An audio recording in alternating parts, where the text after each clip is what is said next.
Alright, hello everyone.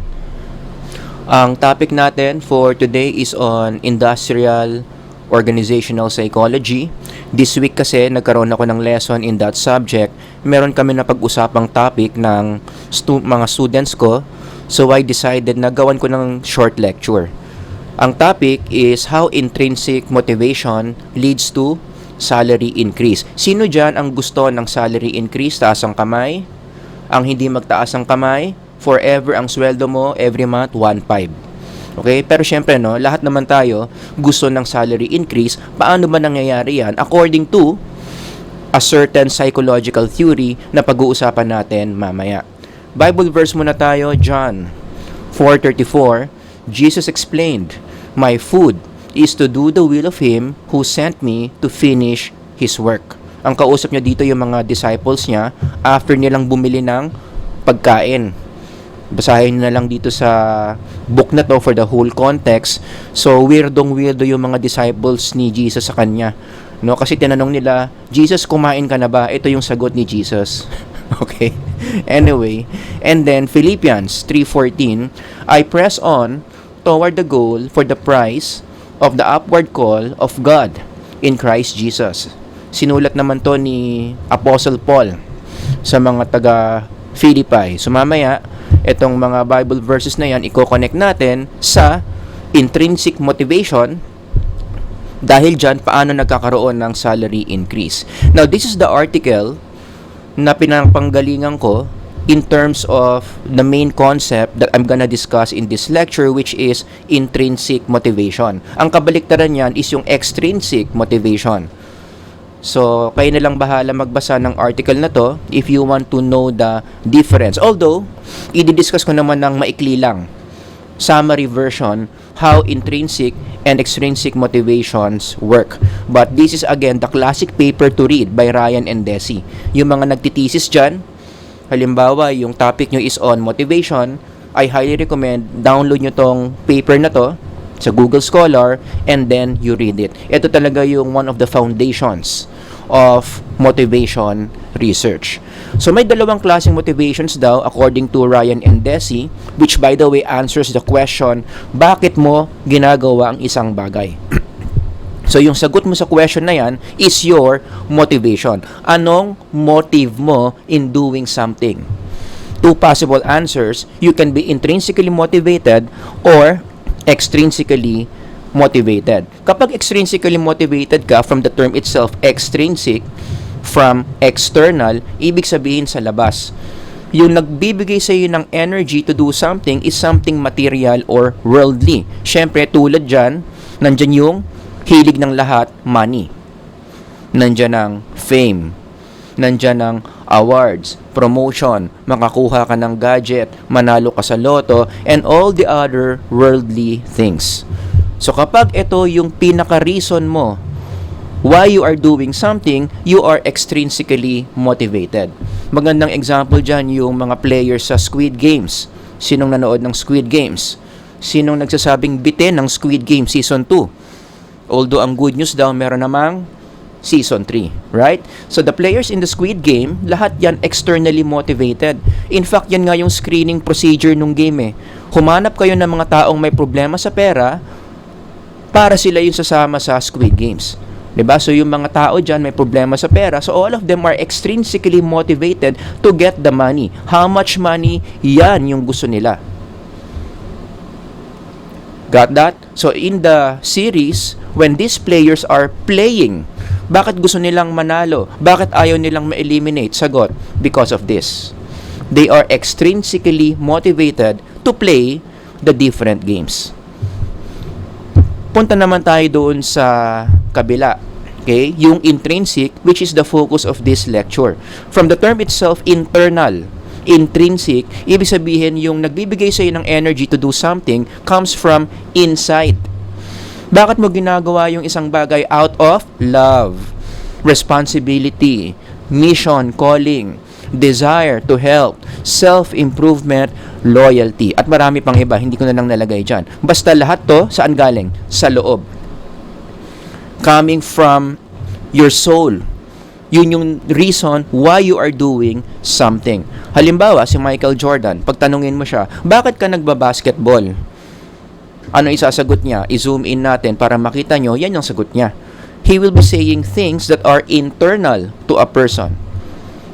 Bakit daw siya nagbabasketball? Merong satisfaction, merong joy, or in a more popular terms, for loving the game. He plays basketball for the love of the game.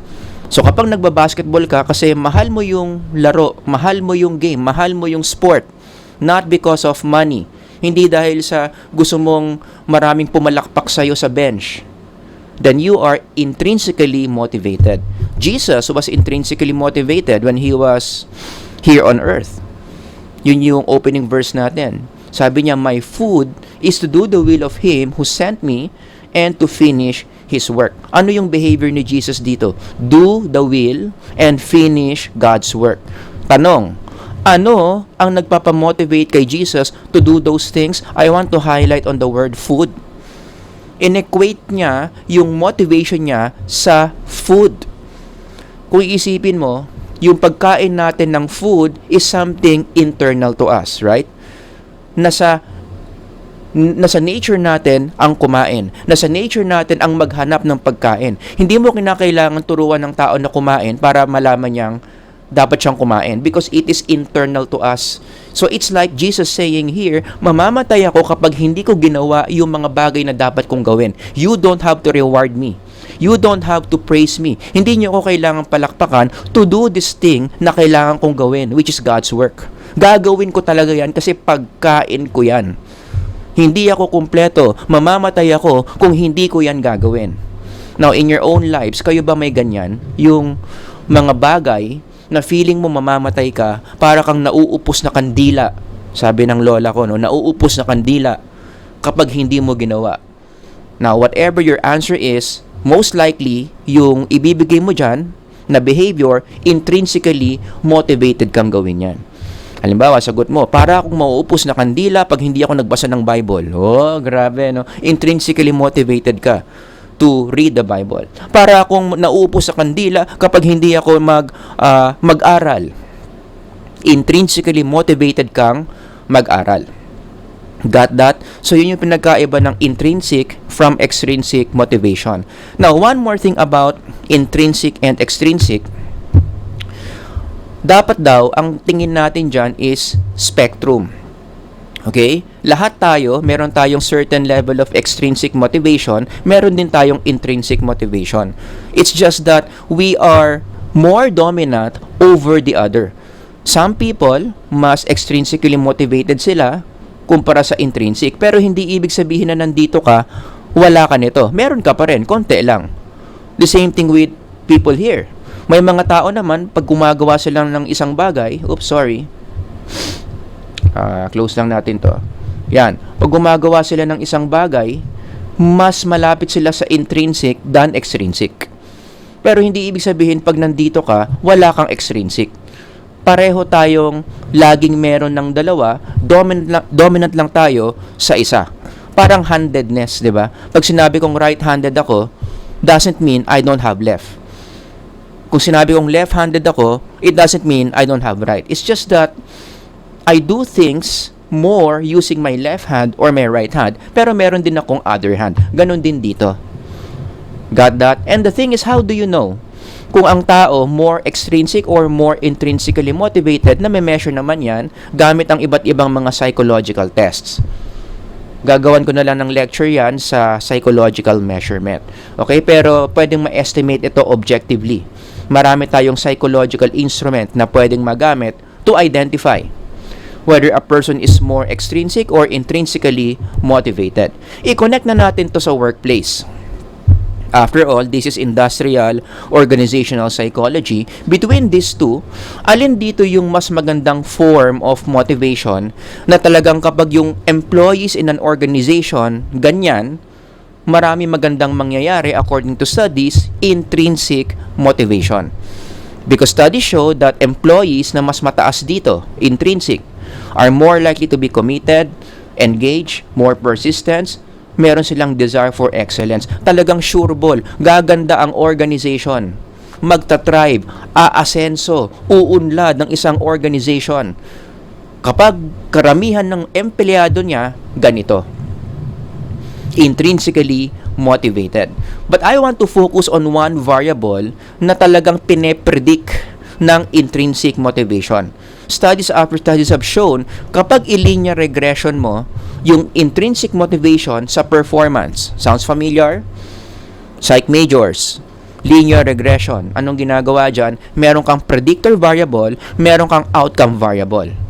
Tanungin nyo ulit yung mga stat teachers nyo for that. So in this case, kung ito yung predictor variable, ito yung outcome variable, studies show na ito, yung intrinsic motivation is a powerful predictor ng performance.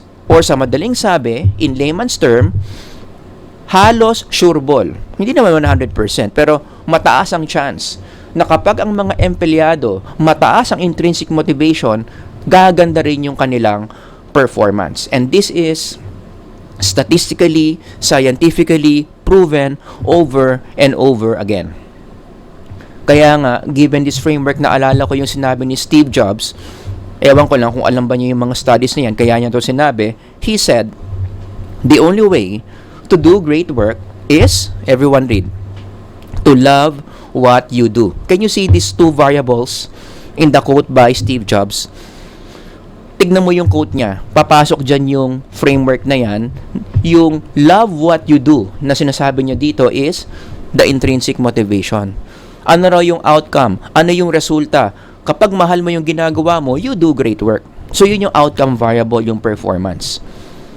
So again, hindi ko alam kung nabasa ba ni Steve Jobs yung mga studies na to, pero yung sinasabi niya dito is fit, kasyang-kasya dito sa framework na to. If you love what you do, most likely you're gonna do great work. Gagaling ka sa ginagawa mo.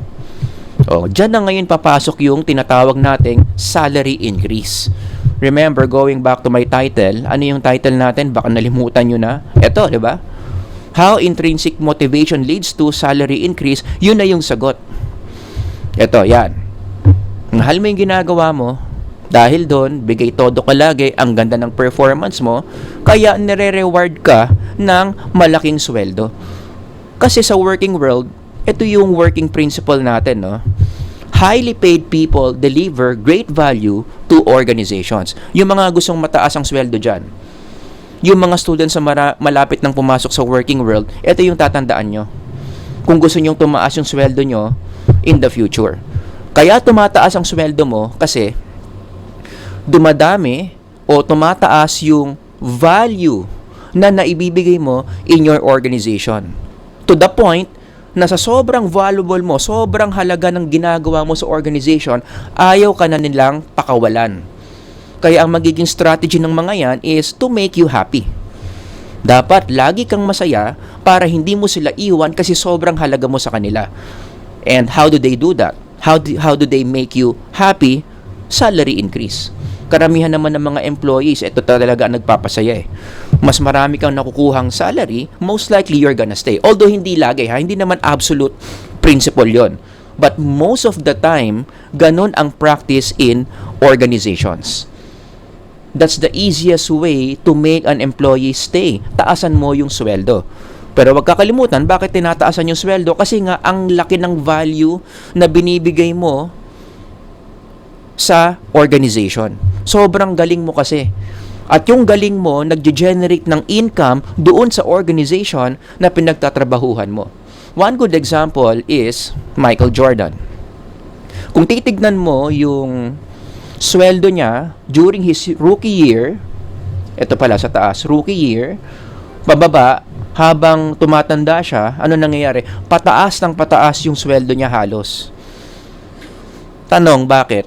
Bakit yung sweldo niya from $550,000 tumalo ng around 4 million or umabot pa ng 30 million or even 33 million? Because of the value that he gives to Chicago Bulls. Sobrang galing kasi ni Michael Jordan sa ginagawa niya. So, ano nangyari? Dahil magaling siya, mahal niya yung ginagawa niya. Diba? Remember? Balikan natin. Michael Jordan, bakit ka ba nagbabasketball? Intrinsic motivation. Yan. Anong sabi natin sa framework? Kapag ang empleyado intrinsically motivated, gumaganda yung performance. 'Di ba? Ang tanong, si Jordan ba maganda ang performance? Ikaw na lang mag-decide. Hindi naman niya siguro makukuha yung mga championships, yung mga individual awards na yan. MVP, All Defensive Team. 'Di ba? Kung hindi siya magaling. So definitely maganda yung performance niya. At dahil sa galing niya, ano nangyayari? Binibigyan siya ng value ng Chicago Bulls. Habang tumatagal siya dyan, pataas ang pataas yung sweldo niya. You see the working principle? You are being paid according to the value that you give to the organization. But the value that you give to the organization, depende yan saan? Sa galing mo. At yung galing mo, nakadepende yan saan? Kung intrinsically motivated ka kasi mahal mo yung trabaho mo. Another example, mas recent, baka sabihin nyo, hindi ako nag-update ng example, si Steph Curry. Tignan mo ulit yung sweldo niya during his rookie year hanggang sa sweldo niya. Actually, hindi na nga updated to no? Pero ang point lang dito, pataas yung sweldo niya habang tumatagal siya dyan sa Golden State. Tanong, bakit? Dahil nga, yung value na binibigay niya sa Golden State sobrang laki. Such as, syempre, yung fan base. Nalimutan ko sabihin, si Michael Jordan, ganun din, ang laki ng fan base niyan. So kapag may laro yung Chicago Bulls at home, maraming manonood, ticket sales yan, yung mayaman yung Chicago Bulls dahil sa presence si Michael Jordan. Isa rin yan sa value that he gives to the Chicago Bulls. Ganun rin si Steph Curry. Dahil sa presence niya, other than magaling siya, maraming taong bumibili ng ticket sa Golden State Warriors games, yung mayaman yung Golden State Warriors.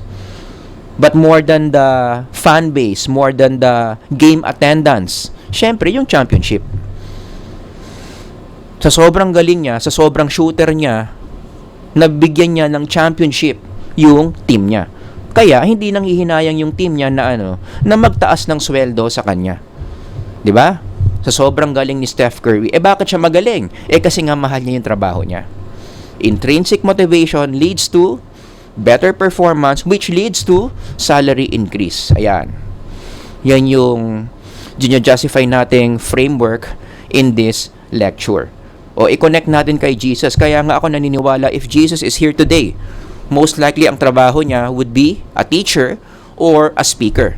And I would have to predict, actually hindi predict, sureball ako fearless prediction, that he will be the highest paid teacher or speaker of all time. Given how good Jesus speaks, given how important, how valuable the teachings he gives. Basahin niyo yung Gospels. Kapag si Jesus nagtuturo, talagang superstar level. Ang mga tao nagkukumpul-kumpulan just to hear him speak. They are so impressed. They are so nourished sa mga tinuturo niya. Partida yun, wala pang social media nun. Paano pa kaya kung si Jesus nandito ngayon sa mundo, nagtuturo? Tapos yung tinuturo niya sa Bible, oh my goodness. Sa tingin ko, magiging highest paid teacher, speaker of all time yan. And again, why does Jesus do this? Why does he teach? Because he is so intrinsically motivated in what he does. He is not doing this for money. Hindi siya nag-i-speak para bayaran siya ng mga tao. Unlike many motivational speakers today, 'di ba? Mag-i-speak, although meron din naman silang intrinsic motivation, pero marami, hindi naman lahat, pero marami, ang habol lang talaga is professional fee. 'Di ba? Pero si Jesus, I don't think he's that way. Alright? But then, hindi lang tayo hihinto dyan. Siyempre, napag-usapan na natin to. Intrinsic motivation, better performance, tumataas ang sweldo. But many of my audience in this channel, mga psych majors, I want you to think deeper. Think scientifically. Huwag nyo lang tatanggapin na, ito yung predictor, ito yung outcome. Ang tanong bakit? Bakit yung intrinsic motivation predicts performance? Anong nangyayari sa gitna? Sounds familiar? Ano yung mediator? Na kapag ang tao, mahal niya yung trabaho niya, may nangyayari dito, ito yung nagpapataas ng performance niya. So I'm asking a mediating question here for those of you who know psychological research. So ang sagot dyan, marami. Maraming possible mediators if you read the literature that will connect this one and this one. But in this lecture, pili lang ako ng isa which I think is the most obvious at yun ay yung Job persistence. Everybody say that with me, job persistence. So ganito ang storya. Ang isang empleyado, mahal niya yung trabaho niya. Dahil dyan, meron siyang job persistence. Yung job persistence na yan, yan yung nagpapagaling sa kanya, kaya tumataas yung sweldo niya in the organization. Punta ka sa APA Online Dictionary, ito ang ibig sabihin ng job persistence. I highlighted the important words. Maintaining the course of action, ibig sabihin, tuloy-tuloy pa rin ang pagtatrabaho mo, tuloy-tuloy pa rin ang pagiging accountant mo, tuloy-tuloy pa rin ang pagiging HR staff mo, despite the obstacles. Yan ang job persistence. Hindi ka sumusuko, hindi ka humihinto sa trabaho mo kahit maraming mga mahihirap na bagay na nangyayari. Some examples. Balik tayo kay Jordan, empleyado ng Chicago Bulls dati. Yan ang job persistence.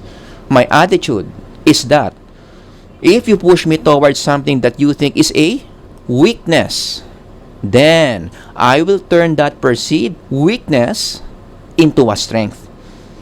So marami siyang na-encounter na weakness niya. Nagugulat siya sa sarili niya na weakness niya pala yon. Pero humihinto ba siya? Weak ako dito, ayoko na. No. He works hard to turn the weakness into a strength. Ang alam ko, knowing Michael Jordan, isa sa mga weaknesses niya, when he was still an employee of Chicago Bulls, maliit yung katawan niya. Payatot siya. Kaya, may mga games na binabangga-bangga lang siya, mabilis siyang napapagod, tumatalsik ka agad siya. So, there was a time na talagang nag-decide siya kung yun yung weakness niya, yung katawan niya, may isang summer, talagang nag-workout siya, pinalaki niya yung katawan niya, the next season, ang lakas na ng katawan niya. Kaya yung team na tumalo sa kanila, if I'm not mistaken, Detroit Pistons, gulat na gulat sa kanya. Last season, binabangga-bangga lang natin yan. Tumatalsik ngayon, ang hirap na niyang banggain. Kahit anong bangga mo, hindi pa rin siya tumatalsik because he turned that weakness into a strength. Sabi pa niya, ito maganda rin quotable quote to kay paring Michael. Sabi ni paring Mike, I've missed over 9,000 shots. I've lost 300 games. Mga obstacles yan, natatalo ka sa games 26 times. Na-miss niya yung mga game-winning shot. Siya nagpatalo. Panalo sana sila, kaya lang, yung tira niya hindi pumasok, so talo sila. I failed over and over again, sabi niya, in my life. And that is why I succeed. Kasi, yung mga failures niya na yan, ginamit niya yan to learn and improve his skills. Nag-work hard siya para mabawasan yung mga talo niya. Nag-work hard siya para pumasok yung mga game-winning shots niya. Yan yung job persistence. Syempre, Jesus, mataas din yung job persistence niya. Ito ang question ko. Si Jesus, nung nagtuturo dito sa earth, alam niya na meron siya mga obstacles sa haharapin. Syempre, ang goal niya dito is dying on the cross to save humans from their sins. Salvation, meron siyang salvation work, right? Now, while he was here on earth, si Jesus ba, alam ba niya na meron siyang kakaharapin na pain? Meron siyang haharapin na struggles? Meron siyang haharapin na shame? Ang sagot, oo. Diba? Alam ni Jesus yan, na-anticipate niya yan. He knows. He can foresee his future. Pero ang tanong, huminto ba siya? Looking forward, may pain na paparating. Papako ako sa krus. Maraming magagalit sa akin. Hihiyain ako in the process of crucifixion. Alam niya yan. But did it stop him from achieving or from completing work? Ang sagot, hindi. Tinuloy niya pa rin. Kahit na pinagdaanan niya yung mga yan. Yan yung tinatawag nating job persistence. Nagigets nyo? Kaya i-connect natin yung dalawang variables na yan. Ang mga taong mahal ang trabaho, dahil mahal nila yung trabaho nila, pagtsatsagaan nila yung mga struggles in their line of work. Intrinsic motivation predicts job persistence. Diba? Kahit naman sa tunay na buhay, totoo yan, diba? Pinagtsatsagaan mo ang mga taong mahal mo. As in, dito may mahal. Diba? Yung taong mahal mo na yan, marami yung weakness. Marami nakakainis dyan. Diba? Lagi na lang binabara yung jokes mo. Minsan, late dumating sa mga dates nyo. Meron kang mga ways niya na ayaw mo. Mahilig siya mag-anime, mahilig siya mag-Mobile Legends. Pero dahil mahal mo, pinagtsatsagaan mo, you persist with the relationship. General rule yan. Pag mahal mo ang isang tao, ang isang bagay, hindi mo susukuan. The same thing here. Dahil mahal mo yung trabaho mo, intrinsically motivated ka, tuloy-tuloy ka pa rin sa pagtatrabaho kahit may mga obstacles. And in so doing, ano nangyayari? Wait lang In so doing, may nangyayari dito sa job persistence mo habang pinagpapatuloy mo, which are the following. Dahil tuloy-tuloy ka pa rin in spite obstacles, nagkakaroon ka ngayon ng feedback. Nagkakaroon ka ngayon ng improvement. Nagkakaroon ka ngayon ng career growth. Ang dami mong natututunan. Ang dami mong skills na nade-develop. Kasi kahit may mga obstacles, kahit hirap na hirap ka na, kahit umiiyak ka na, kahit dumudugo ka na, tinutuloy mo pa rin. At ang nangyayari, kapag tinuloy-tuloy mo yung job persistence mo, yun na. Yun yung nagpapagaling sa'yo. Nagagamit mo yung mga feedbacks mo dito. Na-apply mo yung mga adjustments in your performance. Kaya pagaling ka ng pagaling. At dahil pagaling ka ng pagaling, tumataas yung value that you give to the organization. Boom! Tinataasan nila yung sweldo mo. Diba?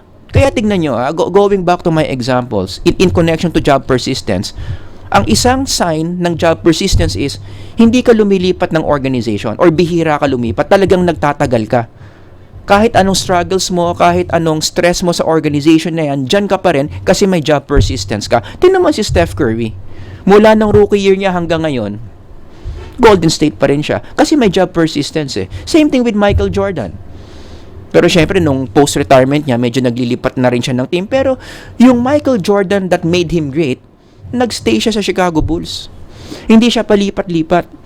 May mga times na frustrate siya sa Chicago Bulls kasi kulang siya sa teammates na magaling. Pero nagstay pa rin siya. May job persistence eh. Hinarap niya yung mga struggles niya in that team. Same thing with Steph Curry. Nagigets nyo? So, going back, ito yung ganito nila. Yan yung job persistence nila. So, feedback, improvement, growth, made Michael Jordan, made Steph Curry better. Kaya gumanda yung performance nila, leading to salary increase.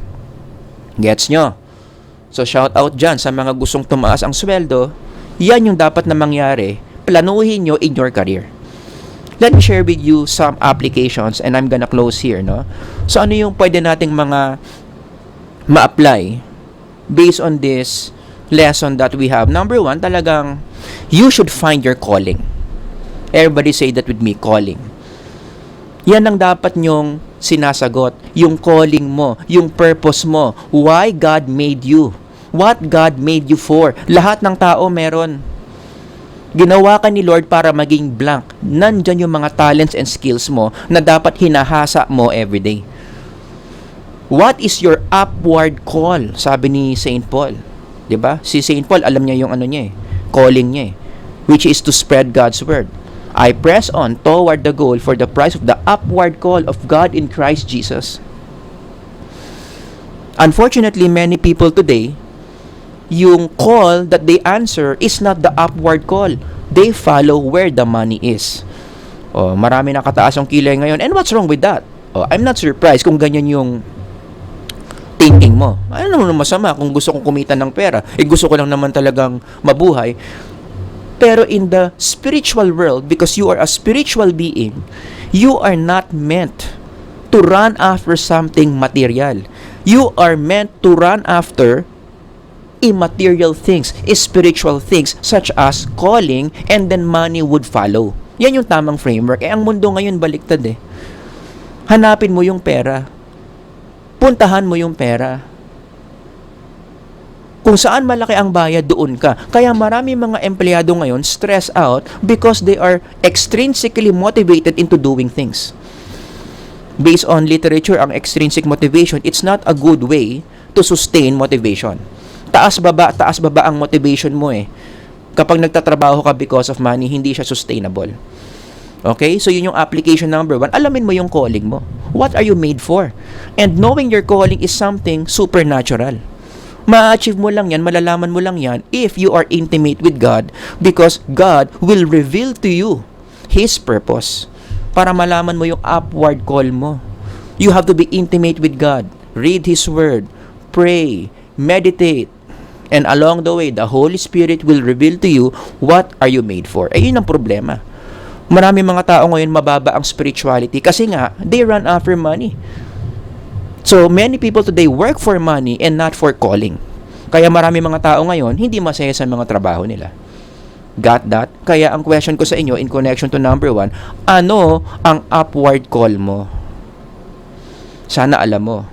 Sinong call ang sinasagot mo every day? Is it the call of God? Or is it the call of something material? Anong motivation mo in doing things that you do? Gusto mong sumikat? Dumamo yung kwarta mo? Purihin ka ng mga tao? Let me be straightforward to you. Real talk, these are not the things that should motivate you. You should be motivated by internal things. Number 1 dyan, God's calling to you. Para tumaas yung intrinsic motivation mo. And number 2, develop persistence. Siyempre, dito napapasok yung job persistence. Dapat, bilang tao, bilang empleyado, yung mga nakikinig na students, future employees, ito yung dapat ma-develop nyo. Kaya sa school, dine-develop ang persistence eh. Yung kahit mahirap, tinutuloy mo pa rin. That's why in school, we do that a lot, di ba? Huwag kayong nagagalit sa aming mga teachers if we are giving you struggles. Daming exam, daming pa-quiz, daming pa-project, ang daming pinapabasa, konti lang yung oras, parte ng education nyo yun eh. Para ma-develop yung persistence nyo na magagamitin nyo in the future pag nagtrabaho na kayo, meron na kayong job persistence. And here's the problem. Sa popular culture natin, tinuturo yung self-love movement which is the opposite of persistence. Kasi sa self-love movement, ang tinuturo dyan is you should always feel good. Popular psychology yan. And if you notice, the idea of feel-good psychology is opposite of persistence. Kasi ang sasabihin sa iyo ng self-love movement, you deserve to feel good. Dapat araw-araw puro ka lang positive emotions. Puro ka lang amusement. Puro ka lang love. Puro ka lang pride. Puro ka lang joy. Now, don't get me wrong. These are good emotions. Healthy yan psychologically. But if you begin to worship these emotions, ang gusto mo na lang sa buhay mo, puro ganyan na lang yung feelings mo, at ito yung ginagamit mong basis for making decisions, masama yan. Diba? Kasi merong mga bagay, going back here, merong mga bagay na nakakabuti sa psyche mo, pero negative yung emotions. What I'm saying here is not all negative emotions are bad for the psyche. At the same time, not all positive emotions are good for the psyche. Imagine mo kasi, tinan mo, self-love movement tayo ng self-love movement. Diba? Tinuturo to sa mga young people ngayon. So, anong nangyayari? Yun yung expectation nila sa buhay. I should always feel good. Kaya yung mga bata ngayon, kapag nahihirapan, nape-pressure, nai-stress, ano nangyayari? Ang conclusion nila, maybe I am not meant to do this because this something that I do is not making me feel this. Yan ang problema. Sa school, may stress. Sa school, may struggle. Fast forward sa trabaho, may stress, may pressure, may struggle, may criticism. Kung hindi mo na-develop yung persistence, puro ka kasi feel good, ang mangyayari dyan, tuwing mafe-feel bad ka into studying, you stop studying. Mafe-feel bad ka in working, nasabihan ka lang ng konti ng boss mo, magtatampo ka, magre-resign ka, lilipat ka na naman sa iba. Lahat ng organization, sinasabihan yung mga empleyado, may feedback. Pinapagalitan ka pa minsan-minsan, tuwing papagalitan ka, lipat ka ng lipat just because you felt bad. Kaya marami mga empleyado ngayon, ganyan yung practice eh. The moment that they feel a little bit of negative emotion in their work, they leave, they give up. Walang job persistence. Diba? Again, hindi lahat ng negative emotions masama. May mga negative emotions na yun pa yung magde-develop ng skills mo. Just like what Jesus showed. It involved pain. His work involved struggles. His work involved shame. Yet he continued. Ano nangyari? Nagkaroon siya ng great achievement of work. Nagkaroon tayo ng way to be saved from our sins. Because Jesus persisted. Nagigets nyo? O kaya nga niya ginawa yan para maging model natin na huwag nating laging tinatakbuhan yung negative emotions at sinasamba na natin yung positive emotions na gusto natin, eto lang meron sa mga buhay natin. Ulitin ko kasi may mga negative emotions, yan ang magi-increase ng value mo. Kahit tanungin mo tanungin mo si Michael Jordan. Nung nasa Chicago Bulls ba siya, lagi bang positive emotions yung na-feel niya? Of course not. Dami din niyang frustration, dami din niyang inis, dami din niyang lungkot, lalo na pag natatalo sila sa championship. Same thing with Steph Curry. Same thing with all the highest paid people in their organizations. Bago sila napunta doon, dami nilang negative emotions na naranasan. Pero dahil meron silang job persistence, they did not give up. They did not stop. Tuloy-tuloy ang pag-absorb nila ng feedback, improvement, and growth. Kaya ano nangyari? Gumaling sila ng gumaling sa ginagawa nila, tumaas yung sweldo nila. Ganyan magpataas ng sweldo the psychological way. Got that? So yun lang yung maikli nating lecture, no? Sana may natutunan kayo. Kung meron kayong mga questions or comments, ilagay nyo lang dyan sa baba. Kung meron kayong mga suggestion na topics in IO Psychology, ilagay nyo lang dyan, gagawa natin yan. Sir Howard here, until the next time. Bye-bye everyone, God bless.